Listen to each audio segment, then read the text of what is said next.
Boa noite, seja bem-vindo a mais um encontro nosso no 7 a 7. Nesta semana nós vamos refletir sobre a vida cristã. Em que consiste crer em Cristo como Senhor da sua vida? A Bíblia nos diz, através do apóstolo Paulo escrevendo aos Coríntios, que ninguém diz Senhor, Senhor, senão pelo Espírito. Assim como ninguém que fala pelo Espírito de Deus diz maldito seja Jesus. O que Paulo está dizendo com isso é que olhar para Cristo, crer nele como Senhor e Salvador de sua vida, é resultado da ação graciosa do Espírito Santo no coração de pecadores. E isto não se trata simplesmente de uma declaração da boca para fora. Nós já vimos em encontros anteriores também que com o coração nós cremos para a justiça e com a boca confessamos a respeito da salvação. De tal maneira que se creres em teu coração que Cristo é o Senhor, deves confessar com a sua boca, diz Paulo escrevendo aos Romanos. Mas o que significa dizer isso? É importante que nós entendamos contextualmente esta afirmação, pois na primeira geração de cristãos, abrir a boca para falar que Jesus Cristo é o Senhor não se tratava simplesmente de uma expressão meramente de respeito, ou um pronome de tratamento para com Cristo. Esta era uma das afirmações mais perigosas e subversivas que havia, pois havia a compreensão de que durante o Império Romano, especialmente no período dos Césares, naquele período em que eles reivindicaram para si mesmo o título de divinos, o César era considerado o único senhor, portanto, o único proprietário e dono de toda a realidade. O seu governo se estendia não apenas geograficamente por toda a extensão do império, mas até mesmo eram os imperadores senhores das consciências. Quando alguém, portanto, dizia Jesus Cristo é o Senhor, e somente Cristo é o Senhor, esta afirmação tinha implicações políticas subversivas. O que ele estava dizendo é que ele reconhecia como autoridade máxima e suprema sobre a realidade um outro que não César, que era o próprio Jesus Cristo. Isso fez com que as pessoas pensassem bem antes de se identificar cristãs. E quando se identificava como cristãos, o fazia com a plena consciência dos riscos implicados.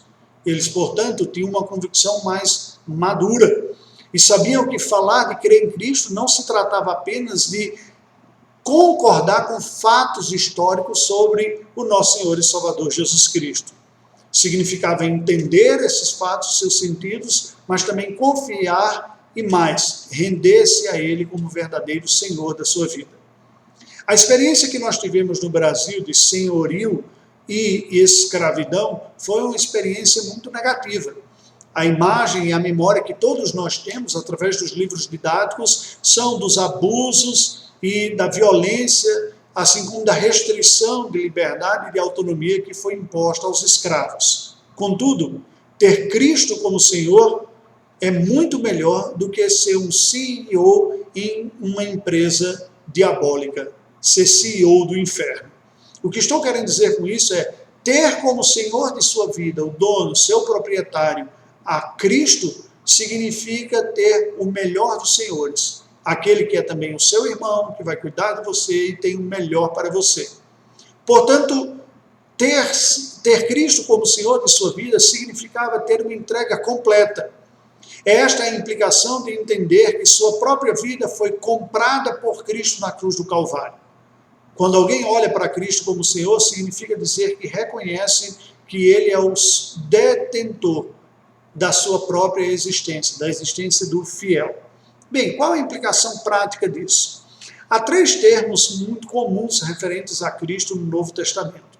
O mais comum deles é Senhor. Significa dizer que Ele manda em tudo, de que eu sou propriedade dEle, eu sou escravo de Cristo. A tradução bíblica para a palavra doulos, que muitas vezes vem como servo, literalmente significa escravo.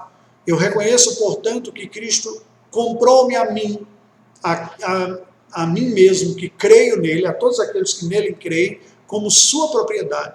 E ele pagou o preço da sua vida, do seu sangue na cruz do Calvário. Portanto, eu não pertenço mais a mim mesmo, mas eu pertenço a Cristo Jesus.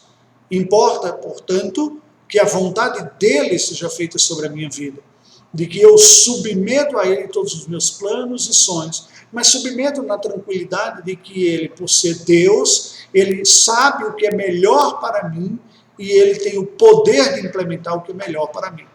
Portanto, render-se a Cristo é render-se ao melhor, é render-se ao amor, ao cuidado, à graça. O segundo termo bíblico mais usado no Novo Testamento para Cristo é mestre, porque nós temos naquele que é o nosso Senhor o verdadeiro mestre, o professor, aquele que ensina as verdades da palavra de Deus. Portanto, não devemos temer a sua vontade expressa na sua palavra, pois ela é a melhor. Ninguém, por mais inteligente que seja, conseguirá planejar para a sua própria vida um plano que seja melhor do que o que Cristo tem. Ninguém conseguirá elaborar para a sua vida um projeto melhor, mais sábio do que o de Cristo. Nenhuma vontade nossa será melhor do que a vontade de Cristo. A palavra de Deus nos diz que a vontade de Deus é boa, perfeita e agradável. E por fim, o terceiro termo mais recorrente no Novo Testamento para Cristo é Salvador. Porque Ele é Senhor, Ele é poderoso, porque Ele é misericordioso, porque Ele nos ensinou o caminho correto, nós podemos confiar nele como nosso Salvador. Curiosamente, a Bíblia se refere a Cristo menos como Salvador do que como mestre, e menos mestre do que como Senhor. O que nos leva a concluir que porque Ele tem o poder e tem um amor para salvar, Ele é capaz de salvar.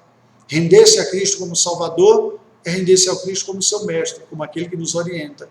É render-se a Cristo como Senhor. Não podemos fatiar Cristo e dizer queremos apenas uma face dele e a outra não. Ao longo desta semana, você é convidado a refletir conosco neste nosso canal sobre o senhorio de Cristo na nossa vida diária. Oremos ao Senhor. Deus bendito, nós louvamos o teu nome, te rendemos graças pelo teu Filho Jesus Cristo e pedimos que tu nos auxilies pela ministração do teu Espírito a crescermos na dependência, na entrega, na rendição ao teu cuidado e senhorio sobre nós. Oramos em nome do teu Filho, a quem entregaste para a nossa salvação. Amém. Até amanhã.